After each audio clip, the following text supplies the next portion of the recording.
नमस्कार दोस्तों, मैं हूं रॉय और आप सुन रहे हैं हॉरर कहानी, वह भी मेरी जुबानी। आज की हमारी जो कहानी है वह एक बाइक चलाने वाले लड़के की है। एक ऐसा लड़का जिसे बाइक चलाने का बहुत ही ज्यादा शौक था और इस लड़के का नाम नवीन है।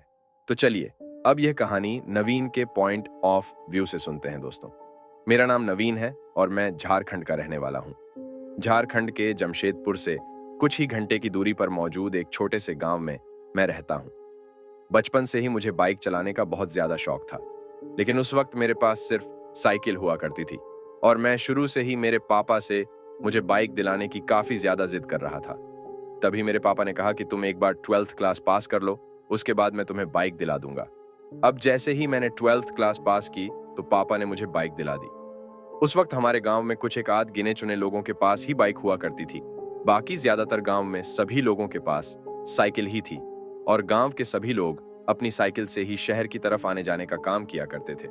अब जैसा कि आप जानते हैं कि साइकिल बाइक की तुलना में बहुत धीरे चलती हैं और इसी वजह से उन लोगों को शहर जाकर आने में पूरा एक दिन लग जाता था।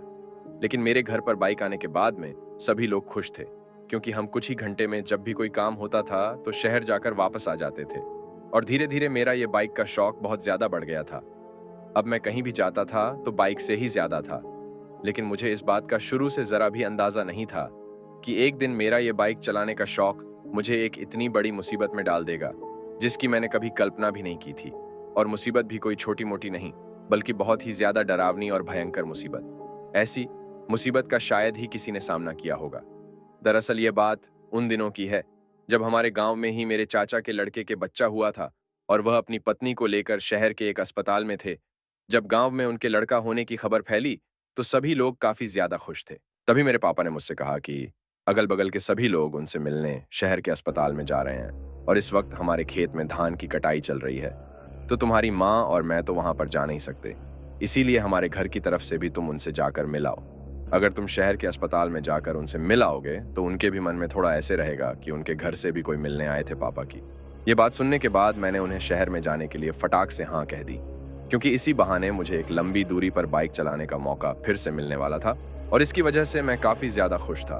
उसके बाद मैं उस दिन सुबह के समय ही घर से नहा धोकर शहर के अस्पताल में जाने के लिए अपनी बाइक लेकर अपने गांव से निकल गया था। मेरे गांव से शहर के उस अस्पताल की दूरी यही कोई 100 किलोमीटर के आसपास में थी और उस दूरी को तय करने में मुझे 2 से ढाई घंटे का समय लगने वाला था। सुबह के टाइम जाते वक्त तो मेरे साथ कुछ भी नहीं हुआ। मैं बड़े ही आराम से अस्पताल पहुंच गया और अस्पताल में 3-4 घंटे रुकने के बाद मैं वापस वहां से अपने गांव के लिए निकल पड़ा था। अभी मैं अस्पताल से कुछ दूर आया ही था कि तभी मैंने बाइक चलाते हुए अपनी नजर ऊपर आसमान की तरफ दौड़ आई और जब मैंने ऊपर की तरफ देखा तो मुझे दिखा कि दूर साइड से काफी तेज तूफान आता हुआ दिखाई दे रहा है और उस तूफान के साथ काफी ज्यादा मिट्टी भी उड़ती हुई आ रही है। दूर से दिखने में वह तूफान बहुत ही ज्यादा मटम मेला दिखाई दे रहा था और उसको देखकर मुझे अंदाजा हो गया था कि यह तूफान अपने साथ मिट्टी का बवंडर भी ला रहा है। लेकिन उस वक्त मैंने सोचा कि शायद इस तूफान के यहाँ तक पहुँचने से पहले मैं इस दूरी को पार कर लूंगा, लेकिन थोड़ी ही देर में मेरी ये सोच गलत साबित हो जाती है और वह तूफान अब वहां तक पहुंच चुका था। तूफान को हमारे गांव की आम भाषा में आंधी बोलते हैं। तो उस वक्त वह आंधी इतनी तेज थी कि एक तो उसके साथ मिट्टी बहुत ज्यादा उड़कर आ रही थी, जो कि बाइक चलाते वक्त आंखों में गिर रही थी, और इसके साथ ही उस आंधी का झोंका इतना तेज था कि बाइक अपने आप ही चलते टाइम सड़क के दूसरी तरफ जा रही थी, जिसकी वजह से मुझे बाइक चलाने में काफी ज्यादा दिक्कत हो रही थी। जैसे ही हवा का तेज झोंका आता था तो बाइक चलते चलते अचानक से ही सड़क के दूसरी तरफ चली जाती थी और उसकी वजह से मुझे सबसे ज्यादा डर ये लग रहा था कि रंग साइड में जाने की वजह से कहीं कोई दूसरी गाड़ी वाला मुझे टक्कर ना मार दे। और इसी वजह से अब मैंने बाइक की स्पीड को बहुत ही ज्यादा कम कर दिया था और अब मैं धीरे धीरे अपने गांव की ओर बढ़ रहा था। तभी अचानक से वह आंधी और भी ज्यादा विकराल रूप ले लेती है। अब उस आंधी के साथ साथ बारिश की भी कुछ बूंदें गिरने लगी थी और चारों तरफ अंधेरा ही अंधेरा हो गया था। हमारे गांव से जो शहर का रास्ता था वह काफी ज्यादा सुनसान था। उस रास्ते पर ना ही तो ज्यादा कोई इंसानी बस्ती आती थी और ना ही बीच में कोई रुकने की जगह थी। चारों तरफ सिर्फ जंगल ही जंगल था। अब तक मैं शहर की आबादी वाले क्षेत्र से काफी ज्यादा दूर आ चुका था। जब वह बारिश की बूंदें गिरने लगी थी तो मैं उस रास्ते की एक ऐसी सुनसान जगह पर था जहां पर मैं अपने आप को बारिश से बचाने के लिए कहीं पर भी नहीं रोक सकता था, क्योंकि वहां पर कोई ऐसी जगह ही नहीं थी जहां पर रुककर मैं अपने आप को बारिश में भीगने से बचा सकूं। अब आंधी के साथ साथ बारिश ने भी अपनी स्पीड बढ़ा दी थी और उस वक्त तक मैं काफी ज्यादा भीग चुका था। चलती हुई बाइक पर अब बारिश की बूंदें किसी पत्थर की तरह मेरे बदन पर लग रही थीं।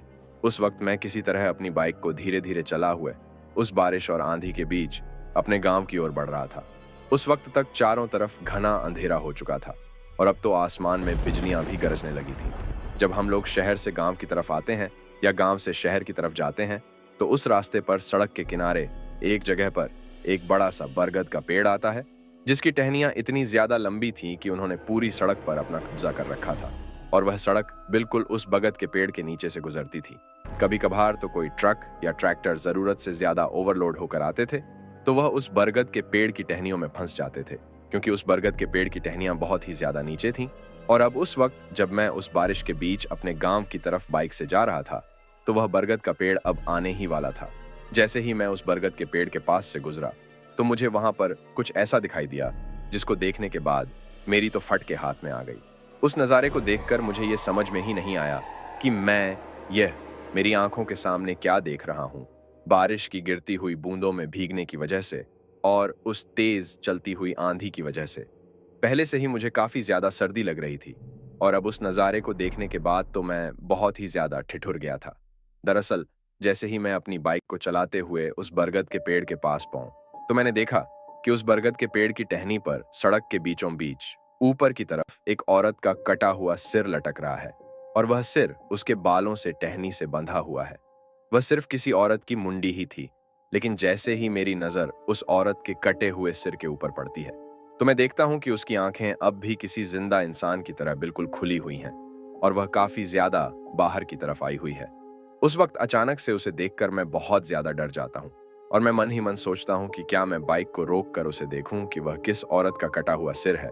लेकिन उस वक्त मेरे चारों तरफ माहौल ही कुछ ऐसा बना हुआ था कि मेरी वहां पर रुकने की बिल्कुल भी हिम्मत नहीं होती है और उसे देखने के बाद तो मैं अपनी बाइक की स्पीड को बढ़ा देता हूँ और तेज गति से वहां से निकल रहा होता हूँ। अभी मैं अपनी बाइक को दौड़ा हुए वहां से निकल ही रहा था कि तभी अचानक मुझे ऐसा एहसास होता है कि काफी ज्यादा एलेटर देने के बावजूद भी मेरी बाइक तेज गति से नहीं चल रही है। और जब मैंने अपनी नजरों को चलती हुई बाइक से ही नीचे टायरों की तरफ घुमाया तो मुझे नजर आया कि मेरी बाइक का पीछे वाला पहिया पंचर हो चुका है। और यह देखकर तो मैं काफी ज्यादा डर गया था, क्योंकि उस वक्त तक मैं उस बरगद के पेड़ से सिर्फ 4-5 किलोमीटर दूर ही आया था और इतनी सी दूर आते ही मेरी बाइक के टायर का पंचर हो जाना मुझे कुछ ठीक नहीं लग रहा था।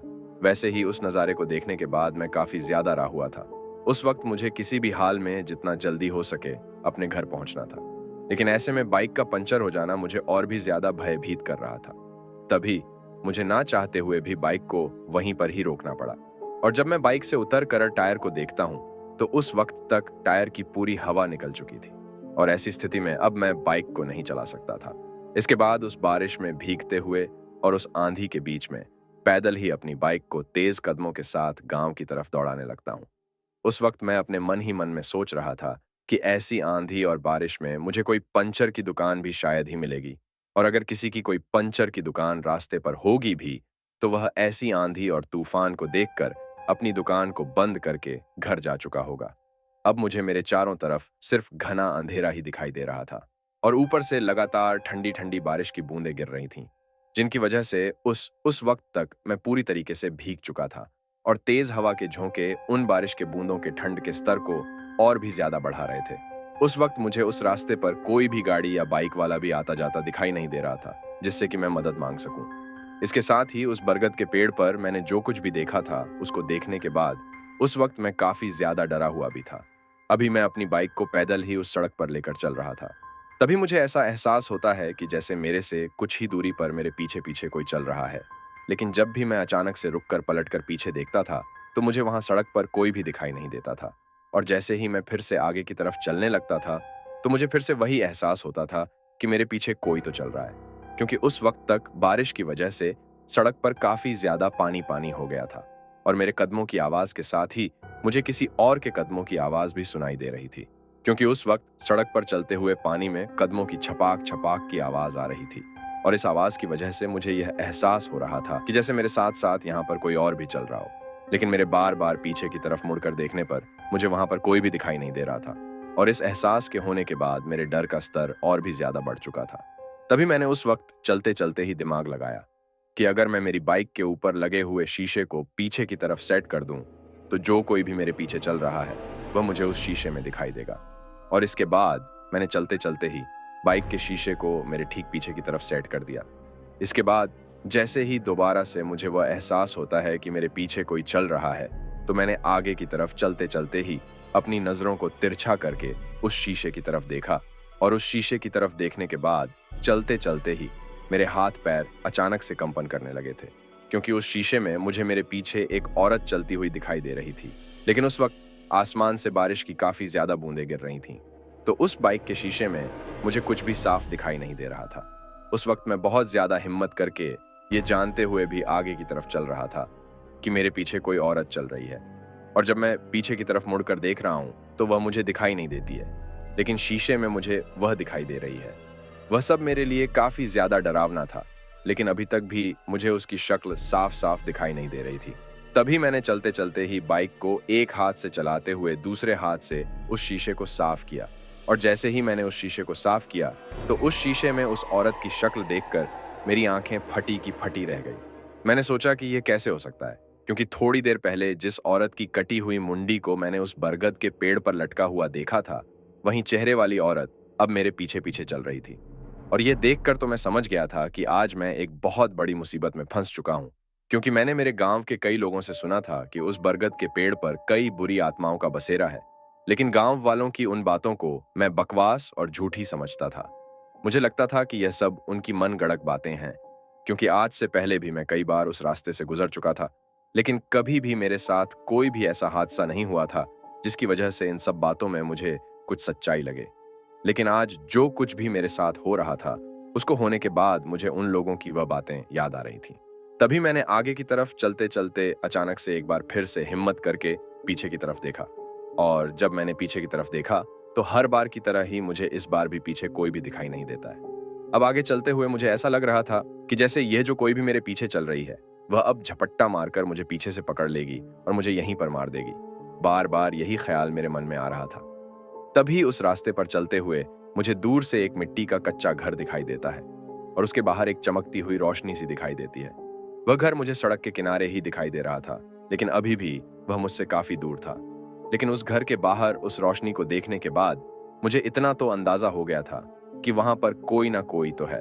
और अब मैं अपनी जान बचाने की उम्मीद में उस सड़क पर अपने कदमों को और भी ज्यादा तेज कर देता हूँ। मुझे लगता है कि अगर मैं किसी तरह एक बार उस घर के पास पहुंच गया तो ये जो भी औरत मेरे पीछे लगी हुई है, इससे मैं अपनी जान बचा लूंगा।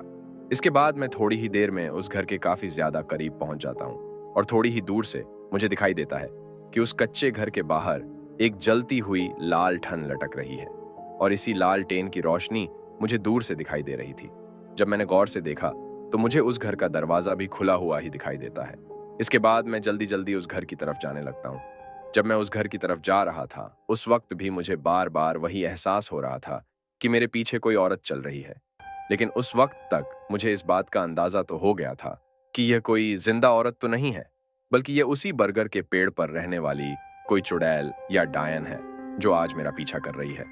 इसके बाद जैसे ही वह घर आता है तो मैं अपनी बाइक को सड़क के नीचे उतार कर उस घर के सामने खड़ा कर देता हूँ और उस घर के बाहर जाकर आवाज लगाता हूँ। मेरे द्वारा आवाज लगाने के थोड़ी ही देर बाद उस घर से एक बूढ़ा सा आदमी बाहर निकल कर आता है और मुझसे कहता है कि बोलिए भाई साहब, क्या बात है। तो मैं उससे कहता हूँ कि मैं काफी दूर से इस बारिश में भीगते हुए आ रहा हूँ और मेरी बाइक भी पंचर हो गई है, तो क्या थोड़ी देर के लिए, जब तक यह बारिश ना रुक जाए, मैं आपके घर पर रुक सकता हूँ मेरे मुंह से। यह बात सुनकर वह बूढ़ा आदमी मुझसे कहता है कि अरे, इसमें पूछने वाली क्या बात है, आप आराम से यहाँ पर बैठिए और जब बारिश खत्म हो जाए उसके बाद अगर आप यहाँ से जा पाओ तो देख लेना। उस बूढ़े आदमी के मुंह से ये बात मुझे एक पल के लिए तो थोड़ी सी अजीब लगी। मैंने सोचा कि ये मुझे ऐसा क्यों कह रहा है कि यहाँ से जपावो तो देख लेना।